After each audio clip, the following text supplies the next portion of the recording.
শাহী বৈঠকের পর ফের ফর্মে দিলীপ। দীর্ঘদিন পর সল্টলেকের কার্যালয়ে বৈঠক করলেন রাজ্য সভাপতির সাথে। অঞ্জলি সিল্ক, শিমুলতলার মোড়, বনগাঁ এখন এক নতুন রূপে, নতুন সাজে। বুধবার দেশের স্বরাষ্ট্রমন্ত্রী অমিত শাহের সাথে বৈঠক করেন দিলীপ ঘোষ। বৃহস্পতিবার সকালে রাজ্য সভাপতি শ্রমিক ভট্টাচার্যের সঙ্গে 1 ঘন্টারও বেশি সময় বৈঠক করেন। দিলীপকে নিয়ে কেন হঠাৎ এই সক্রিয়তা, প্রশ্ন রাজনৈতিক মহলে। আগামী নির্বাচনে কি বঙ্গ বিজেপিতে গুরুত্বপূর্ণ ভূমিকায় দেখা যাবে তাকে, এই প্রশ্ন ঘুরছে। রাজ্য সভাপতির সাথে বৈঠক শেষে সাংবাদিক সম্মেলন করেন প্রাক্তন রাজ্য সভাপতি। এতদিন কেন দিলীপ ঘোষকে কাজে লাগলো না, এই প্রশ্নের উত্তরে প্রাক্তন সাংসদ বলেন, আগে আমরা মাত্র কয়েকজন নেতা ছিলাম। 5 বছরে অনেকে এমএলএ এমপি হয়েছেন, অন্য দল থেকে আসা নেতারা দায়িত্ব পেয়েছেন, সবাইকে কাজ ভাগ করে দেওয়া হয়েছিল। তবে কোনো দায়িত্ব এখনো পর্যন্ত দেওয়া হয়নি বলে জানিয়েছেন দিলীপ।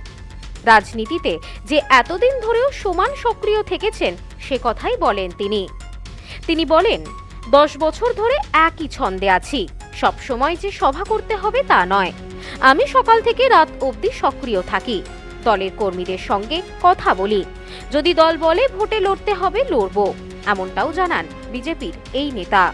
কোণঠাসা করা, কাউকে বেশি সুযোগ দেওয়া, কম দেওয়া, তো যদি সে যোগ্য থাকে রাজনীতি করার মতো, প্রত্যেক নেতার জীবনে এরকম পরিস্থিতি আসে। তো সেটা আমি আমার মতো লড়াই করেছি, আমি ধৈর্যের সঙ্গে ছিলাম পার্টির কাজ করার জন্য, যে পরিবর্তন করতে হবে। তো পার্টি যদি মনে করে আমার উপযোগিতা আছে, প্রয়োজন আছে, আমাকে কাজ দেবে। আমার কেন্দ্রীয় নেতৃত্বের উপরে ভরসা ছিল যে আমি পার্টির কাজ করেছি, যে কাজ আমাকে দেওয়া হয়েছে আমি আমার পুরো শরীর মন বুদ্ধি দিয়ে কাজ করেছি, সাফল্য এসছে। তো যখন আমাকে প্রয়োজন হবে তারা আমাকে ডেকে নেবেন।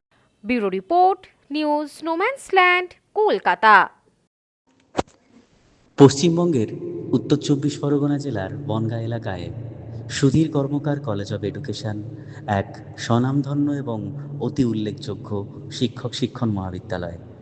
বর্তমান এই শিক্ষক মহাবিদ্যালয়ে নতুন শিক্ষাবর্ষে বিএড অ্যাডমিশান চলছে।